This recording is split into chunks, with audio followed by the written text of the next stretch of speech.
오늘은 고린도전서 7번째 시간으로 젖먹이 신앙이라는 제목으로 함께 말씀을 나누기 원합니다.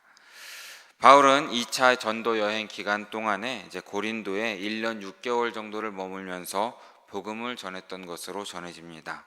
주 50년경에 고린도 교회가 세워진 것입니다. 그리고 고린도전서, 지금 우리가 읽고 있는 고린도전서는 바울이 3차 전도 여행을 다니면서 에베소에 머무는 동안에 쓴 편지입니다. 그러니까 50년에 지어진 고린도 교회에 56년쯤에 고린도 교회에 편지를 쓰고 있다라는 것을 우리가 기억하면 좋을 것 같습니다. 교회를 개척한 지 5, 6년이 지난 시점에 쓴 것입니다. 고린도 교회를 개척할 당시에 바울은 고린도 성도들에게 딱딱한 말씀을 전할 수가 없었습니다. 그들의 상태가 너무도 세상적이었고 너무나 약했기 때문입니다. 타락할 대로 타락한 고린도 교인들에게 복음을 전하여 믿게 하는 것 자체가 참 어려운 일이었습니다. 하지만 이제는 6년 정도, 5, 6년 정도의 시간이 흘렀기 때문에 성숙함을 기대할 때도 된 것입니다. 그런데 바울이 에베소에 도착해서 고린도 교회에 대한 이야기를 들었을 때에 그렇게 좋은 소식이 아니었다라는 것이죠. 고린도의 성도들이 아직도 처음 그 복음을 전할 때 모습에서 커다란 진보를 이루지 못했다라는 것을 우리는 보게 되는 것입니다. 그리고 이 모든 것이 바울의 마음을 아프게 했고 답답하게 만들었다라는 것이죠. 그래서 이런 고린도 교인들에게 쓰고 있는 편지가 고린도전서라는 것을 우리가 기억하면 좋을 것 같습니다. 오늘 본문을 통해서 이 젖먹이 신앙에서 우리는 어떻게 벗어나고 또 어떻게 자라나야 되는지 함께 말씀을 통해 알아보고자 합니다. 우리 1절의 말씀을 다시 함께 한 목소리로 읽어보기 원합니다. 1절 말씀입니다. 형제들아, 내가 신령한 자들을 대함과 같이 너희에게 말할 수 없어서 어린아이들을 대함과 같이 하노라. 아멘. 바울이 고린도 교회의 성도들에 대해서 내린 진단은 무엇입니까? 육신에 속한 자고 영적 어린아이들이었다라고 말하고 있습니다. 이 본문에서 말하는 육신에 속한 사람은 우리가 지난번에 함께 보았던 2장 14절에서 나오는 육에 속한 사람과는 의미상으로는 조금 차이가 있다는 것을 먼저 기억하면 좋을 것 같습니다. 지난 시간 바울이 언급했던, 바울이 2장 14절에서 말했던 육에 속한 사람과 영에 속한 사람을 구분했을 때 그 육에 속한 사람은 십자가의 도를 받아들이지 못하는 사람들을 의미하는 것이었습니다. 하나님께서 영이시기 때문에 영으로만 하나님과 하나님의 일을 이해할 수 있다라고 말씀을 드렸습니다. 하지만 사람이 복음을 받아들이지 못하는 이유는 육에 속해 있기 때문에 제대로 이해하지 못하기에 하나님을 받아들이지 못하는 것이죠. 반면 영에 속한 사람들은 성령님의 함께 하심으로 영의 일을 이해할 수가 있는 것입니다. 그래서 복음을 받아들이고 성령님의 임재를 체험한 사람이 된다라고 말씀을 드렸습니다. 그런데 오늘 본문에서는 이 신령한 사람, 영에 속한 사람과 육에 속한 사람의 의미를 조금 더 확장시키고 있다라는 것입니다. 예수님을 믿고 성령을 받았지만 여전히 육의 일을 생각하면서 성령의 인도하심을 받지 못하는 사람들까지도 육에 속한 사람이다라고 사도 바울은 가리키고 있다라는 것입니다. 그리고 바울은 이러한 사람들에 대해서 영적 어린아이다라고 말하고 있는 것입니다. 예수님을 믿는다고 해서 다 똑같이 성숙하는 것이 아니다라는 것이죠. 신앙에는 성숙의 단계가 있는 것입니다. 오늘 말하고 있는 것처럼 어린아이의 단계가 있고 청년의 단계가 있고 부모의 단계, 이런 등등이 있다라는 것입니다. 어린아이의 단계일수록 육신의 정욕에 따라 살지만 신앙이 점점 성숙해질수록 육의 일을 조금씩 벗어버리고 영의 인도하심, 성령님의 인도하심을 따라 살게 된다라는 것이죠. 우리 역시도 신앙의 연수가 늘어감에 따라서 신앙의 성숙을 이뤄가야 함을 믿으시기 바랍니다.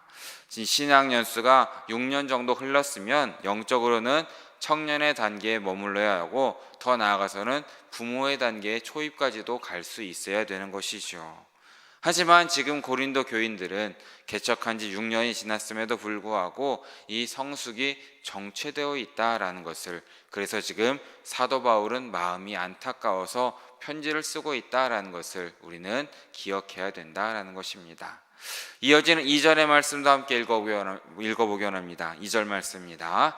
내가 너희를 젖으로 먹이고 밥으로 아니하였노니 이는 너희가 감당하지 못하였음이거니와 지금도 못하리라. 아멘.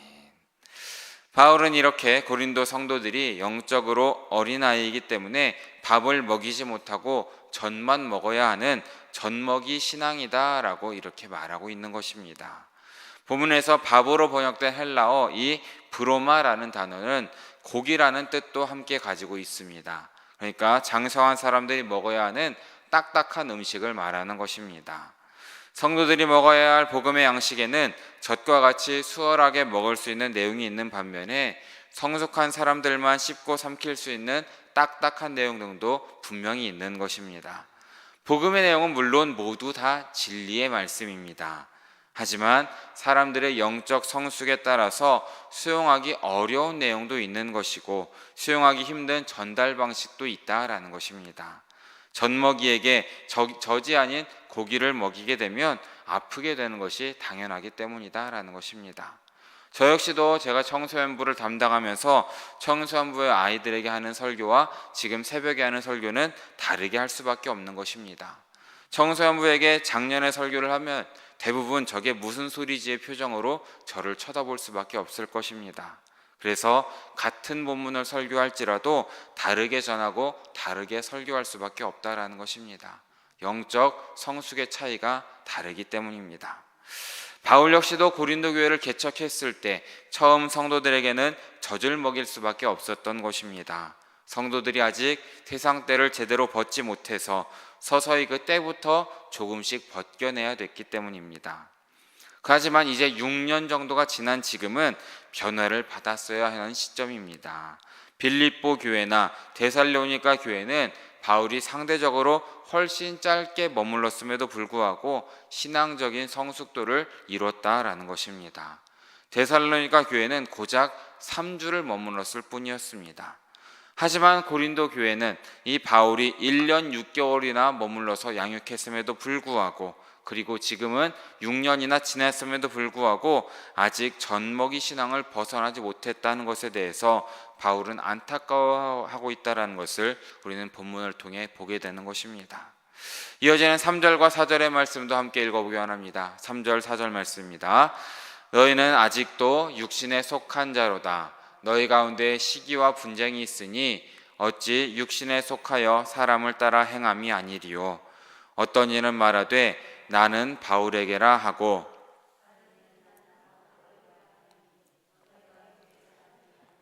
아멘. 여기서 나오는 이제 젖먹이 신앙, 어린아이의 신앙의 특징에 대해서 말하고 있습니다. 어린아이의 신앙의 특징은 자기밖에 모른다라는 것입니다. 다른 사람이 잘 되는 것을 시기하고 자기 것만을 주장하기에 바쁘다라는 것이죠. 다른 사람에 대한 배려가 없고 이편 저편 갈라서 분열을 일으키고 분쟁한다라는 것입니다. 성도가 이제 시기와 분쟁을 일삼는다면 아직 성숙하지 못했다라는 증거라는 것이죠. 육신에 속한 사람은 사람을 따라 행하는 것입니다.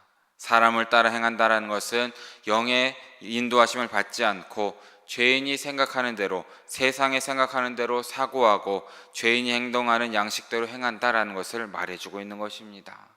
성령님의 인도하심을 받지 않기 때문에 머리가 되어줄 다른 것을 찾는 것입니다. 그것이 인간인 것이고 그래서 파벌이 생기고 당을 짓고 분열한다라는 것입니다. 육신에 속해 있기 때문에 영의 일을 하는 것이 아니라 육의 일을 도모할 수밖에 없다라는 것입니다. 지금 여기에서 말하고 있는 바울이나 아볼로는 성숙한 사람들이었기 때문에 파당에 관여한 적이 단 한 번도 없음을 우리는 기억해야 됩니다. 하지만 젖먹이 신앙을 가진 영적 어린아이들인 이 고린도 교인들이 자기들 마음대로 그들의 이름을 빌려서 바울 당이네 아볼로 당이네 이렇게 파당을 만들고 각자의 파당에 이렇게 바울과 아볼로를 우두머리로 세워버렸다라는 것입니다. 그래서 이어지는 5절에서 7절 말씀을 보면 바울과 아볼로는 아무것도 아니다 라고 밝히고 있습니다. 우리 5절과 6절 7절의 말씀을 함께 읽어보기 원합니다. 함께 읽습니다. 그런즉 아볼로는 무엇이며 바울은 무엇이냐? 그들은 주께서 각각 주신 대로 너희로 하여금 믿게 한 사역자들이니라. 나는 심었고 아볼로는 물을 주었으되 오직 하나님께서 자라나게 하셨나니 그런즉 심는 이나 물 주는 이는 아무것도 아니로되 오직 자라게 하시는 이는 하나님뿐이니라. 아멘. 무엇입니까? 바울과 아볼로나 아무것도 아니라는 것입니다. 주께서 각각 주신 대로 성도들을 믿게 한 사역자들일 뿐이다라고 고백하고 있는 것입니다.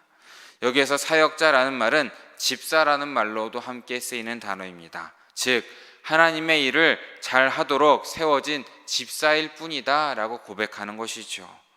여기에서 바울은 의도적으로 주님과 사역자를 대조하고 있는 것을 보게 됩니다. 하나님이 중요할 뿐이지 사역자는 아무것도 아니다라는 것입니다. 바울은 심었고 아볼로는 그냥 물을 주었을 뿐이고 자라나게 하시는 분은 하나님이다라는 것이죠. 그러면서 심는 이나 물 주는 이는 아무것도 아니고 자라나게 하시는 하나님만을 믿으면 된다라는 것을 말해주고 있는 것입니다. 사랑하는 여러분, 오늘 말씀을 통해서 우리가 기억할 이 사역자를 대할 때에 두 가지를 유념해야 되는 것입니다. 먼저는 사역자가 신격화되어서는 안 된다라는 것입니다. 사역자는 그저 주님의 일을 하는 사람으로서 아무것도 아닌 존재라는 것입니다. 그러기에 사역자를 하나님처럼 섬겨서도 안 되는 것이고 사역자를 중심으로 파벌을 구성해서도 안 된다라는 것입니다. 사람을 따르고 사람을 섬기는 것은 우상 숭배밖에 안 된다라는 것을 마음에 새기시길 진심으로 바랍니다. 또 하지만 그렇다고 해서 사역자가 무시를 받아서도 안 된다라는 것입니다. 아볼로파, 바울파로 갈라진 이유는 한 사역자를 다른 사역자의 아래로 봤다라는 것입니다. 아볼로와 바울 모두가 주님께서 세우신 사역자들이라는 것도 기억해야 됩니다. 주님 앞에서 아무것도 아닌 존재들이긴 하지만 주님께서 세우셨기 때문에 그들은 그들 자체로도 존중받아야 되는 사람들이었다라는 것입니다. 바울은 바울대로, 아볼로는 아볼로대로 존중과 존경을 받아야 하는 것입니다. 그래야 파벌이 생기지가 않는 것입니다. 고린도 교회의 분파주의는 이제 사도 바울의 사도권 논쟁으로도 자라나게 되는 것입니다. 사도를 사도로 인정하지 않으니까 그가 전한 말씀, 바울의 말씀까지도 권위를 잃게 되었다라는 것입니다.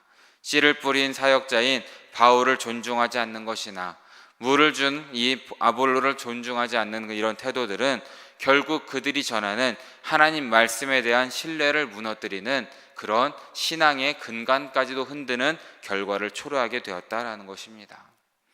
고린도의 성도들이 젖먹이 수준에 머물러야 했던 이 악순환의 커다란 이유 중에 하나가 사역자를 제대로 존중하지 않는 이런 태도에서 왔다라는 것을 우리는 늘 기억해야 되는 것이죠.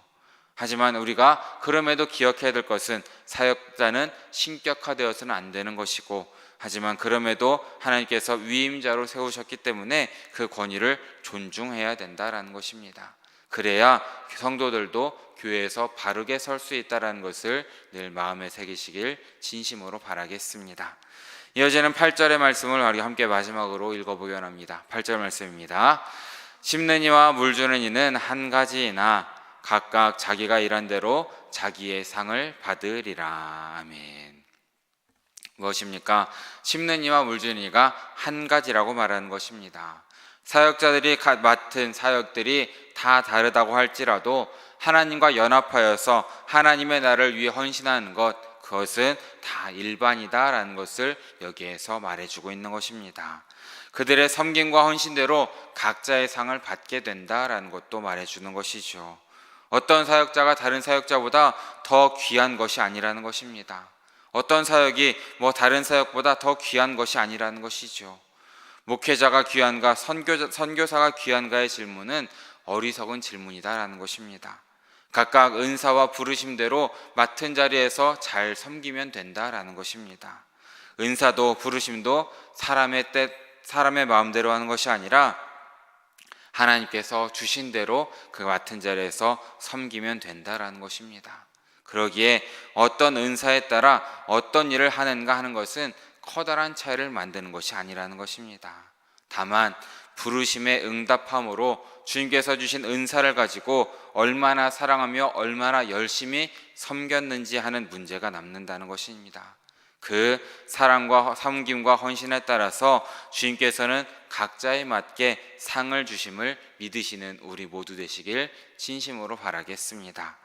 그러기에 우리가 오늘 말씀을 마음에 새기고 각자의 사역을 존중하고 각자의 사역을 세울 수 있다면 사역의 종류에 따라서 파당을 가르거나 싸울 일이 전혀 없다라는 것입니다. 서로 시기하고 서로 질투할 이유도 없다라는 것이죠.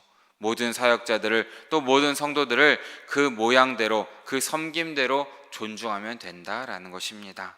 그것이 성숙한 성도들의 태도임을 우리는 마음에 새겨야 되는 것입니다. 그러기에 사랑하는 여러분, 교회의 주인은 목회자도 아니고 목회자를 지지하는 교인도 아니고 오직 하나님뿐이다라는 것을 우리는 늘 마음에 새기시길 진심으로 바라겠습니다. 하나님께서 교회의 주인님을 우리가 마음에 새길 때에 교회 내에 어떤 다툼과 어떤 싸움도 생기지 않는 것입니다. 교회를 세우시고 교회의 은혜를 베푸시는 주체이자 주인은 오직 하나님이시라는 것을 우리가 잊지 않을 때에 교회가 하나 되고 교회가 하나 됨으로써 주님의 일을 할 수 있다는 것도 우리는 기억해야 되는 것이죠. 지금 고린도 교회 내에 시기와 분쟁이 발생한 것은 구원을 받은 사람들이 영적 어린아이처럼 머물면서 제대로 된 성숙을 살아내지 못하고 육신에 속한 자로 머물러 있기 때문이었다라는 것을 우리는 늘 기억해야 되는 것입니다. 그러기에 우리 사랑하는 영일의 성도님들께서는 젖먹이 신앙에서 머무르는 것이 아니라 예배와 말씀을 통하여서 영에 속한 사람이 되시고 영적으로 성숙한 사람이 되셔서 나아가서는 하나님의 동역자로 세워지심으로써 하나님의 사명을 잘 감당하시고 맡은 자리에서 각자의 사역을 잘 감당하시고 온전히 하나님의 나라를 세워가시는 우리 성도님들 모두 되시기를 진심으로 바라고 축원합니다. 함께 기도하겠습니다. 사랑해 주님 너무나 감사합니다. 오늘 새벽에도 잊지 않고 나와서 주님께 예배하고 또 이렇게 말씀을 들을 수 있게 인도하여 주심에 너무나 감사드립니다. 특별히 오늘도 고린도전서의 말씀을 통하여서 복음의 은혜와 진리로 인도해 주심에 너무나 감사드립니다. 주님, 우리가 정말 영적으로 성숙한 자가 되지 못하고 미성숙한 어린아이로 머물러 있을 때가 너무나 많음을 주님께서 용서하여 주시옵소서.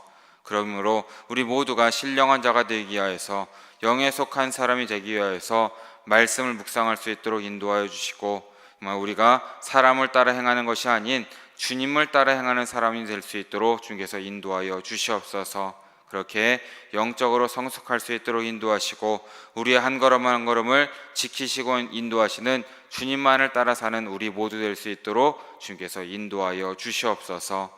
모든 말씀 우리의 모든 것 되시는 예수 그리스도 이름으로 기도드립니다. 아멘.